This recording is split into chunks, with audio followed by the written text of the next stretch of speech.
Hi, my name is Steve Brant. Arianna has asked us to produce a video that describes the pledge of service we are making as Barack Obama becomes President of the United States. I am making this video because my pledge is in several parts.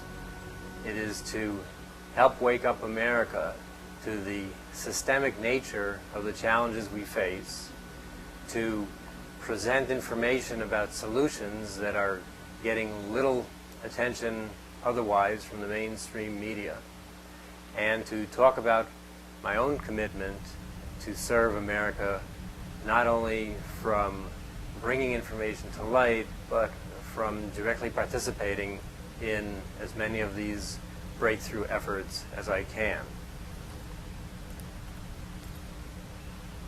Back in 1993, I communicated with Dr. W. Edwards Deming around how to solve New York City's challenges by developing a community-based program that took his management principles and applied them to visioning and planning for a city's future.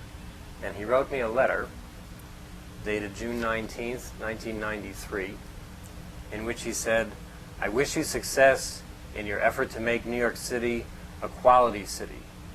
Cooperation is the key. It will be necessary to optimize the whole system, which goes far beyond New York." Optimizing the whole system speaks to the point I want you to learn, which is that what we face is not a collection of separate parts that are broken. We face a system that was designed so long ago that the principles underlining that design are obsolete. Principles involving competition where the goal is to destroy your opponent, where there's a good kind of competition that involves achieving the highest standard possible, the kind of competition that exists in the Olympics when people work to beat the best previous time in a race. Competition where you look to create something better is wonderful. Competition where you seek to destroy your opponent is not good. So the competition principle underlining our current system, which is a destructive principle, is now obsolete. We are all in this world together. We are one human family. Competition is to be replaced based on the work that I'm aware of and the commitments I'm personally making by collaboration.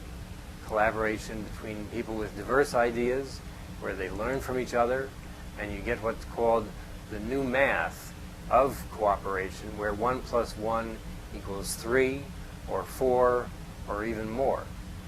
Because ideas that come together can create something new. It would never be a product of the individual ideas taken separately. But in addition to this new kind of collaboration principle, there's the sustainability principle versus growth and constant consumption. Our current system consists of a need to consume, constantly growing profits every quarter, Wall Street demanding that. And we've seen the result. When you demand a certain level of growth, that growth is ultimately produced no matter what the expense, including ethical expense, moral expense, people's lives. Growth at any cost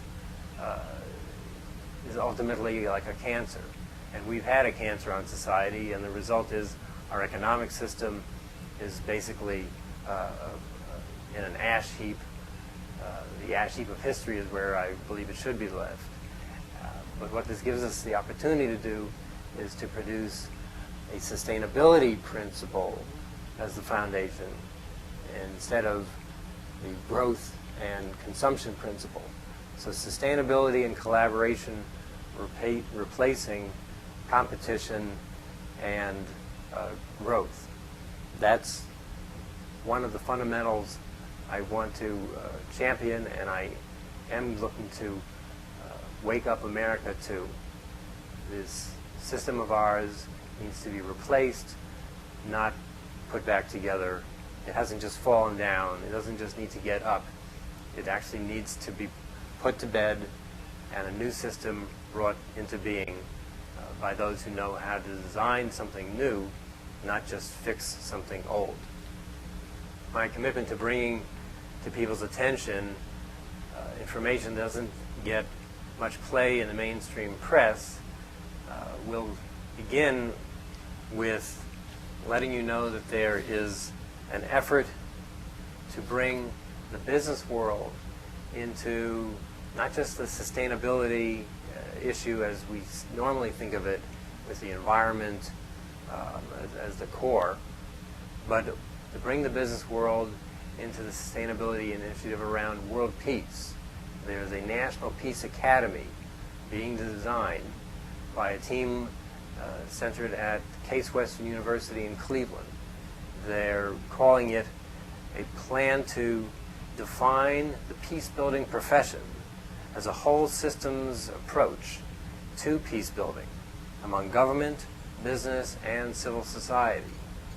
The concept of business involved with peace building counterbalances the degree to which businesses are currently involved in war making. We all know about the military-industrial complex.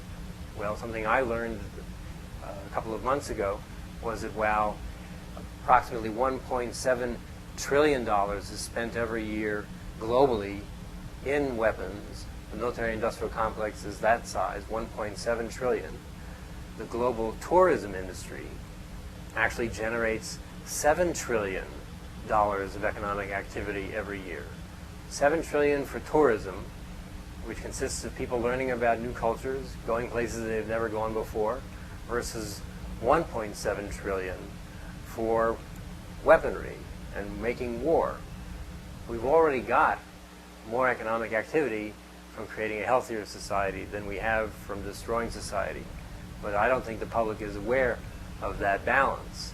If they were, I think they would see that there's growth and development possible when we learn economic growth, when we travel, that far outweighs the economic development and revenue generated by making war.